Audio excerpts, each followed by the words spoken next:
morning. Good morning.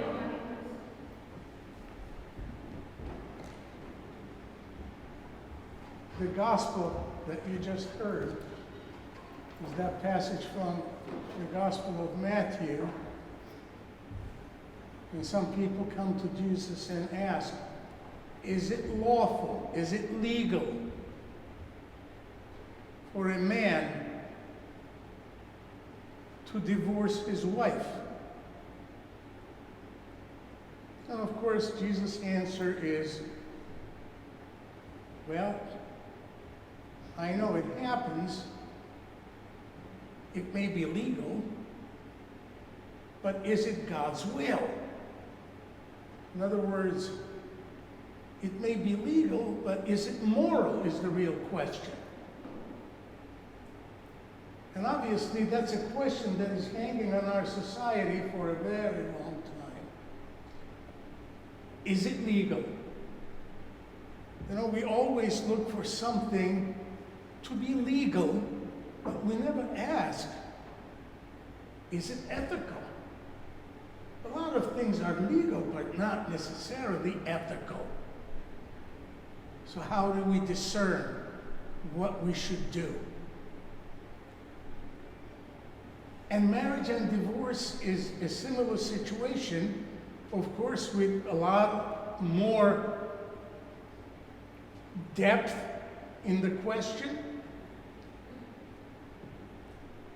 and a lot of misunderstanding about the situation.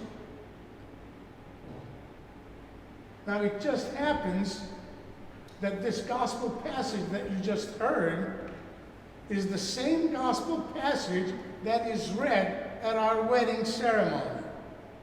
And somebody's going to get married, that's the passage. Is it lawful for a man to divorce his wife? I remember a few years back, I was doing a wedding, and somebody, actually, the groom, came to me and said, is it possible for you to choose another passage? I said, why? Well, a lot of my guests come from divorced families. I don't want to embarrass them. Now think about it. Let's avoid the gospel because some of the things Jesus says embarrasses us. And if that's going to be the standard of us hearing the gospel, we have a lot more questions to ask. At the time, I remember I said, you know, I cannot change what the service is. I cannot adapt it to the circumstances. I didn't, and I still don't. But that's a question that remains very much alive. That is, basically, fundamentally, the question is this: what is our understanding of marriage? What is the church's teaching of marriage? What is the teaching of Jesus, the teachings of the gospel on marriage? And in our society right now, this is a huge question. It's a question that I don't think ever left us. It always comes and comes back in a different form, in a different aspect. And sometimes we feel we have to modify the teachings of the gospel to fit our circumstances. And that's where I want to draw your attention. You see, the gospel for us, for our forefathers, for the fathers of the church, is where all the truth of all time is to be found. A lot of things we don't like, but it doesn't change the truth.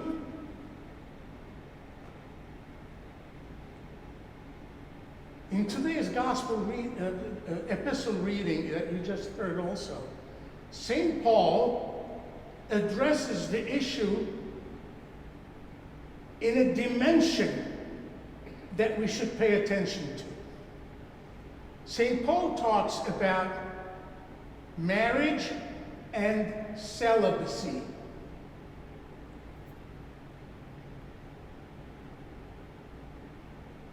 He says that he is celibate and he wished everybody would be celibate. But he also says he knows that that is not fit for everyone. However, what I would like to share with you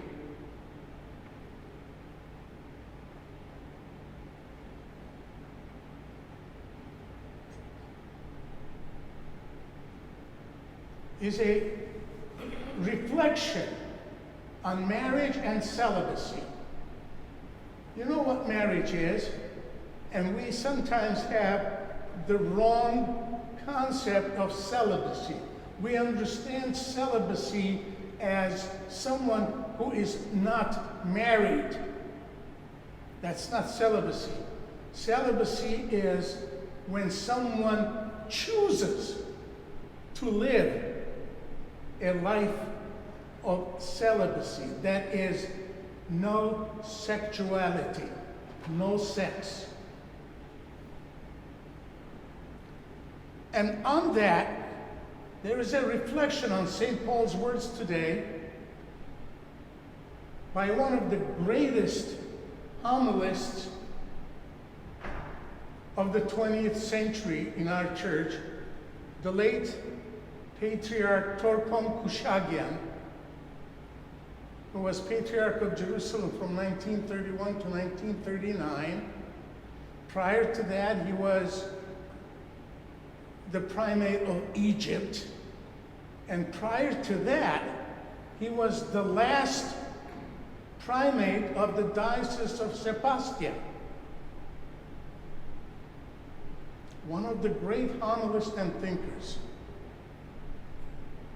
So this is what he says. These two lifestyles, that is marriage and celibacy, are holy in the eyes of the Apostle Paul. For him, the body is not only the vessel or the dwelling of the human soul, but also the temple of the Holy Spirit. For this reason, one of the greatest concern of man should be the sanctity of the flesh. And that sanctity, in his view, in the view of St. Paul, is realized both in celibacy, which is the total dedication of one's life to the purity of virginity, or marriage, which is, next to celibacy, the shield of protection against the defilements of immorality that threaten the flesh.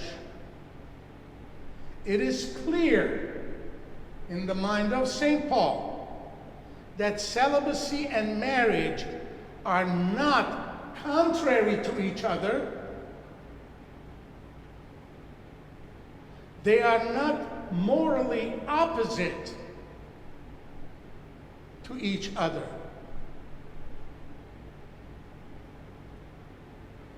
Rather, they are both lifestyles pleasing in the eyes of God, which in its own way, or in accordance to the temperament, capability, and calling of the person. Both lifestyles are holy when lived worthily. One or the other are holy, not in opposition to one another, but simultaneously, or each in its own place. That means that when it is said that celibacy is holy, it does not mean that marriage is unholy.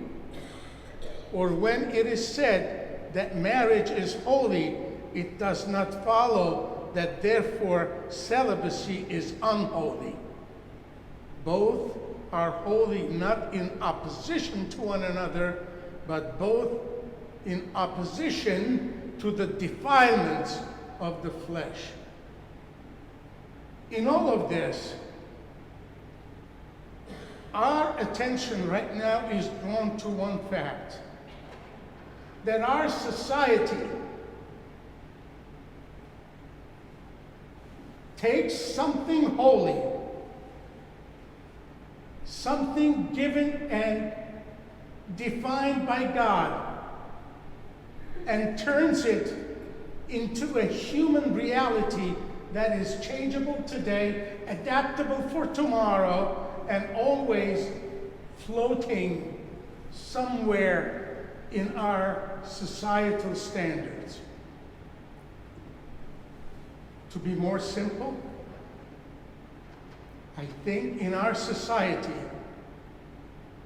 we are losing our ideal, Christian ideal of the sanctity of the flesh, of the sanctity of God's creation. Our bodies are creation of God, and God created it perfectly and gave it to us as a vehicle of holiness. We are losing the spirituality of marriage, the spirituality of flesh, and yes, I dare say we are losing the spirituality of sexuality. Today's gospel reading and the words of Jesus and the words of St. Paul are an invitation to us all to turn our attention not to the legal aspects of marriage, but to the spiritual content of the sacrament. Not to the celibacy of one or the other, but rather to the sanctity of the celibate lifestyle. May that invitation now ring in us, and may God use each one of us to set an example wherever we are to our surroundings of our understanding as well as our life as a symbol of the sanctity of the flesh, of marriage and celibacy.